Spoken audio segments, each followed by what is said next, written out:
All right, so I've been getting a lot of questions about why being able to breathe properly is important, and it's because basically you've only got so much space.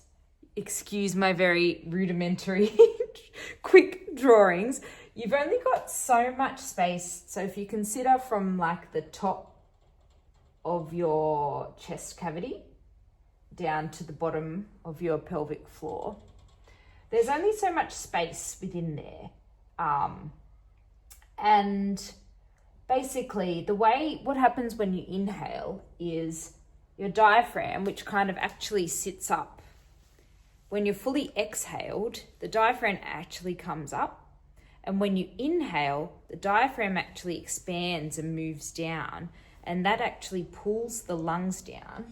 So if you can imagine if your diaphragm was sitting, you can see I tried to draw this first line here, of the diaphragm actually sitting up in amongst the ribs that it attaches to.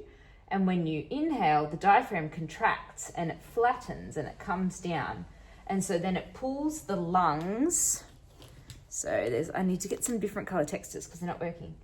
So the lungs inside here, they were sitting up here before.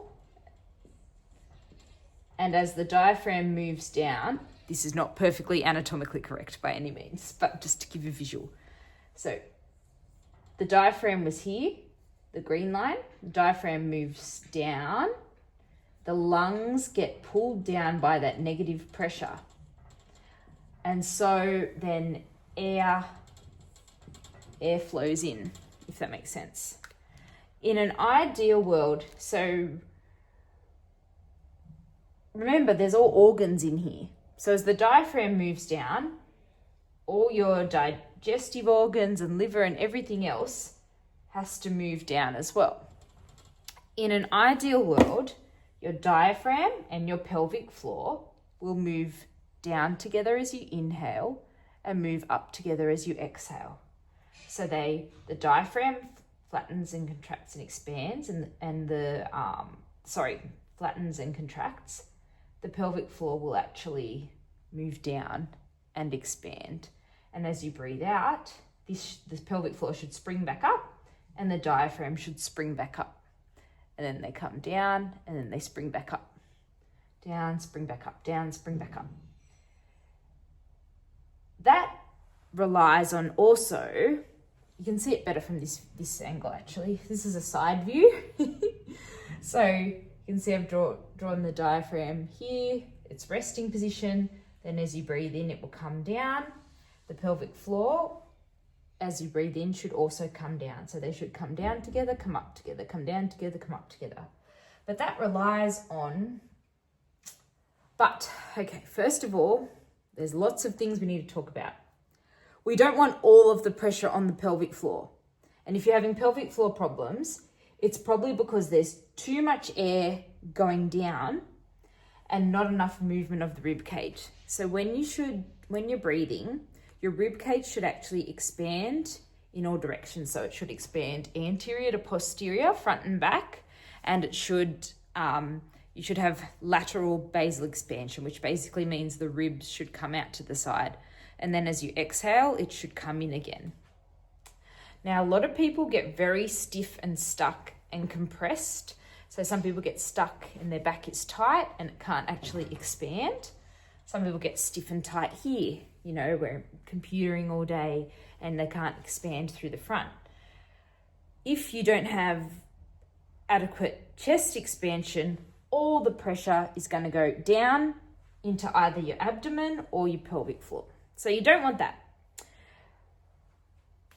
By the same token, this is the other thing we need to think about. If you don't have adequate abdominal tension, then the air is also not going to expand the chest as well. So sometimes belly breathing is good. Sometimes we want to relax the belly, okay? We don't always want to be holding the belly tight as well, because then that can cause issues as well. We want all of the movement options. So when air's coming in through the mouth, down the nose, through the nose preferably. That's a story for another day. The air comes in. We would love to see some, where's my black texture? Some lovely expansion of the rib cage in all different directions. And we would also see these move down together. But and then as you breathe out, it comes back to resting. Now, let me give a good example. After pregnancy, women naturally, they've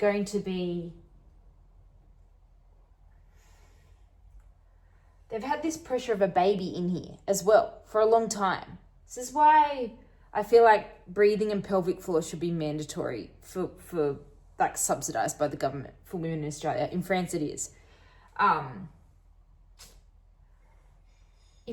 If you're just always just belly breathing all the time, so every time your air comes in, the pressure in the organs is going into the belly, or if you have a really tight pelvic floor that's stuck and can't move, then maybe the air will only go here.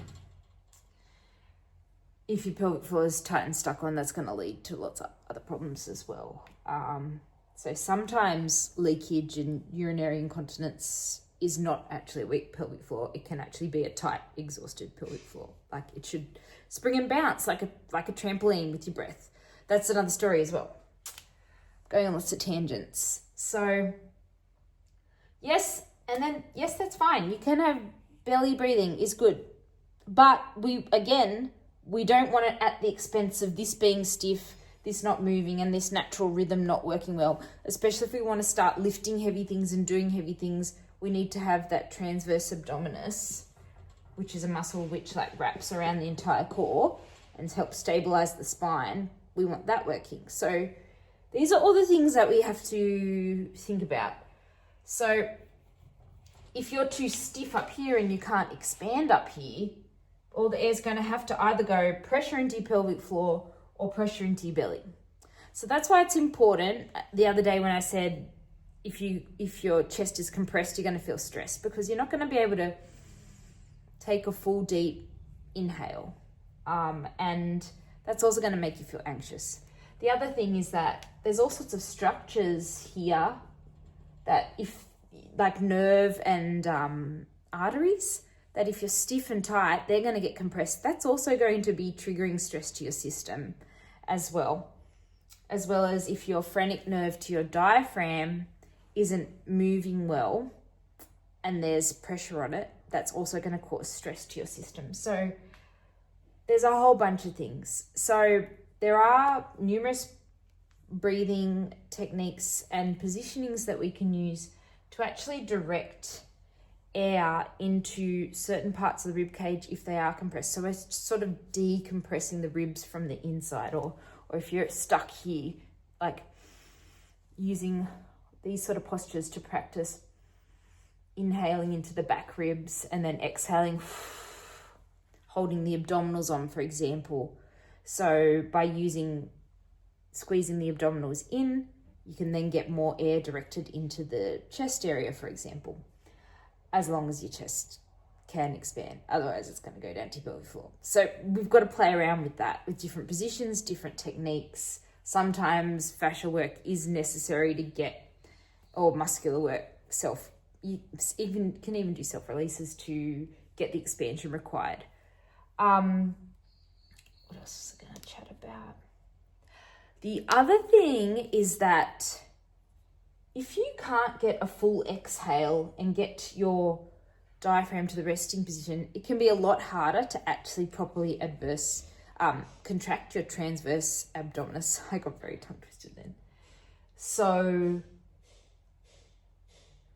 and actually I had a friend reach out to me about her rib cage and about like one of the ribs sort of sticking out more than the others or something like that, and it looks like it's just above where the diaphragm attaches, and so I have a suspicion that maybe she's not actually getting a full exhale. And so I've talked for a long time, my next video I was going to make was about basically how to get a full exhale and how to get your transverse abdominis, which, as I said, is a muscle that wraps all the way around, all the way back to your spine and helps stabilize and compress. So being able to fully exhale is a big part, and it can help reset the diaphragm so that you can then inhale properly. And then we can go on to the inhaling techniques and how to get air going where we want it to go, if we want to manipulate that to decompress an area or improve that coordinate. And then we can go on to exercises about how to improve the coordination between. Wow, I talk a lot. But the problem is, once you start talking about one thing, there's like 5 tangents and other things that you have to explain. So, yep. Okay. I hope that was informative. And if there's any questions, feel free to ask. And I'm sorry my diagrams are so terrible. But you get the gist, right?